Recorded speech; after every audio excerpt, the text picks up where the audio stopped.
señores autoridades, premiados, bueno, y amigo Víctor. Bueno, ante todo, yo estoy muy contento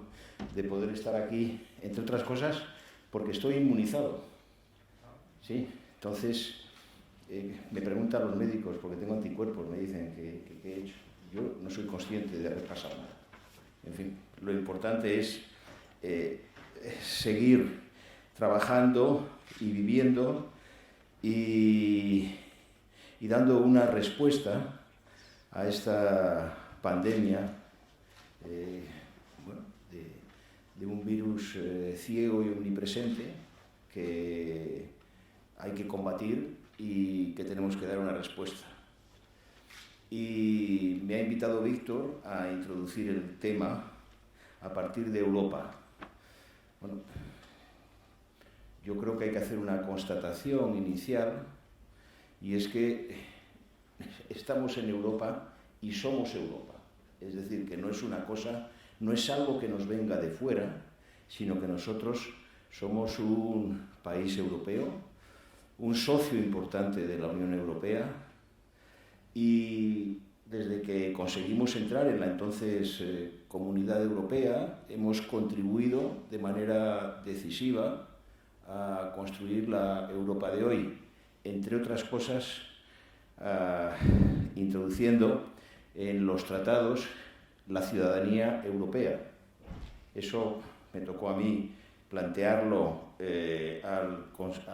a la conferencia intergubernamental, que era el Consejo Europeo de Maastricht, en diciembre de 1991, como presidente del Parlamento. El presidente de entonces del gobierno español, Felipe González, dio el refuerzo, y remató la faena, y desde entonces los españoles somos también ciudadanos europeos.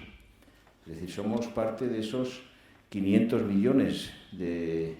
hombres y mujeres que estamos compartiendo no solamente un continente, sino que estamos construyendo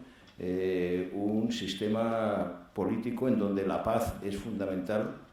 y dando respuestas, compartiendo un destino, pero dando respuestas a un mundo complejo,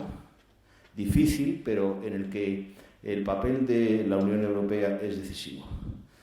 Bueno, en relación con la situación actual, yo no les descubro nada.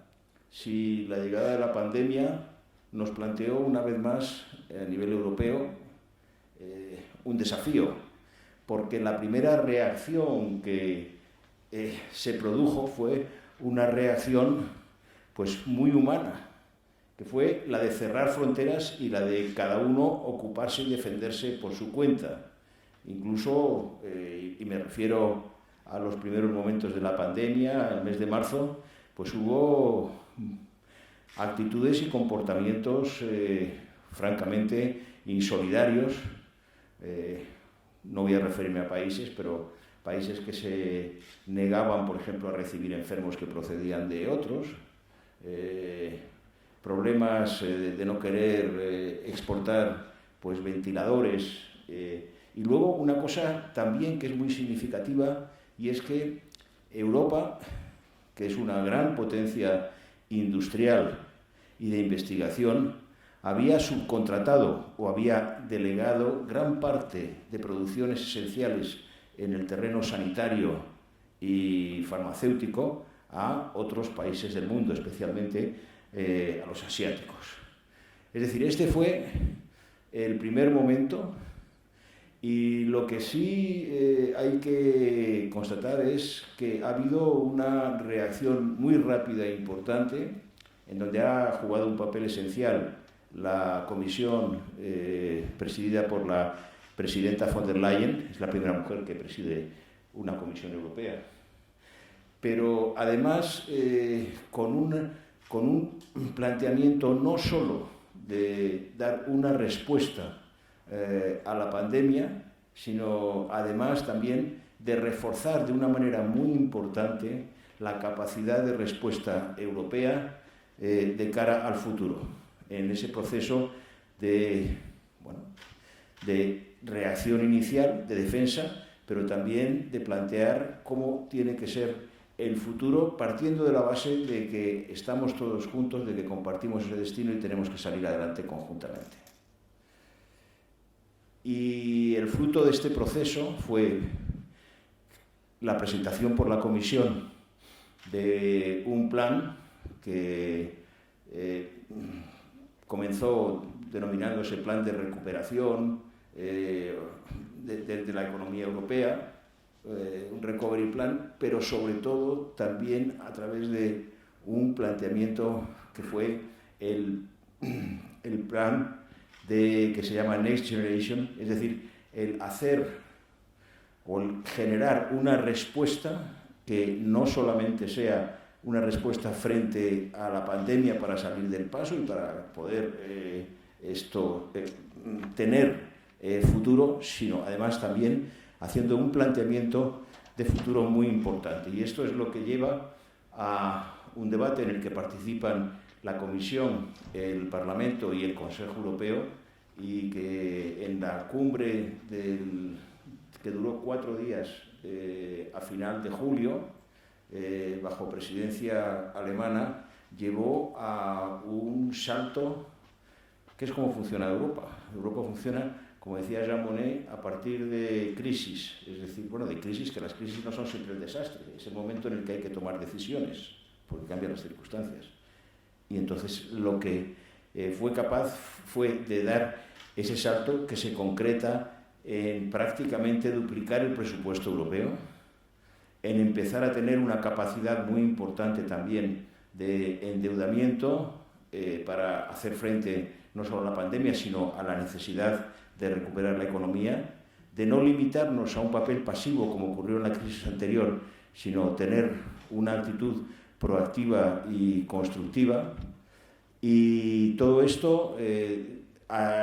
con una manifestación de solidaridad que ha llevado a que se ha dado una ayuda más cualificada y más amplia a los países que se han encontrado en circunstancias más difíciles. Encabeza Italia y España, pero todos estamos sufriendo eso y lo estamos viendo en la segunda ola. Y luego hay otro elemento que se ha ido desarrollando y que en este momento tiene una nueva dimensión, que no solamente es el responder a la pandemia, que es el desarrollar una política que nos permita recuperar una capacidad que teníamos y que abandonamos. Y eso desde el punto de vista de la investigación, desde el punto de vista de la producción de equipamientos médicos, desde el punto de vista también de esto, por ejemplo, cuestiones tan esenciales como la vacuna. En este momento quien negocia es la Comisión y todos sabemos que, bueno, si alguien representa a 27 estados conjuntamente y a 500 millones de personas, tiene una capacidad de negociación que no tiene pues, un pequeño país o un gran país, relativamente, porque todos somos pequeños en el mundo actual, o incluso una autonomía, por bien que lo haga. Y ese es un elemento que yo creo que nos tiene que permitir, por una parte, recuperar una capacidad de investigación y una capacidad industrial que en parte hemos perdido los europeos, y al mismo tiempo reforzar nuestro papel en el mundo, no solamente a través de la Agencia Europea del Medicamento, también a través de otro elemento que es muy decisivo y que es la propuesta que acaba de hacer, después de presentarla en el discurso sobre el Estado de la Unión en el mes de septiembre, que acaba de hacer la presidenta von der Leyen, que es el aplicar en el Tratado de Funcionamiento de la Unión Europea el desarrollar la Unión Europea de la Salud, que no es una competencia europea como tal, es una competencia compartida con los Estados y en un Estado como el nuestro también con las autonomías, o sea, se aplica el principio de subsidiariedad. ¿Y eso qué es lo que hace? Hace que podamos trabajar conjuntamente, por una parte, en la reacción y en la lucha frente a la pandemia, y por otra también en fortalecer nuestra capacidad de dar una respuesta y de generar el futuro, porque no hay que olvidar una cosa, y es que ahora mismo El lema es que tenemos que trabajar con fuerza también para defender nuestra capacidad económica y para no hundir nuestro sistema, pero eso supone gastar más, pero también supone que tenemos que no solo gastar, tenemos que plantear de cara al futuro una política de inversión y recuperación. Y yo creo que estas reflexiones pueden servir para abrir estos premios y sobre todo para mostrar no solamente la esperanza en la capacidad de recuperación, también nuestra convicción como ciudadanos españoles y ciudadanas y como ciudadanos y ciudadanos europeos en que esta batalla la tenemos que ganar. Muchas gracias por su atención.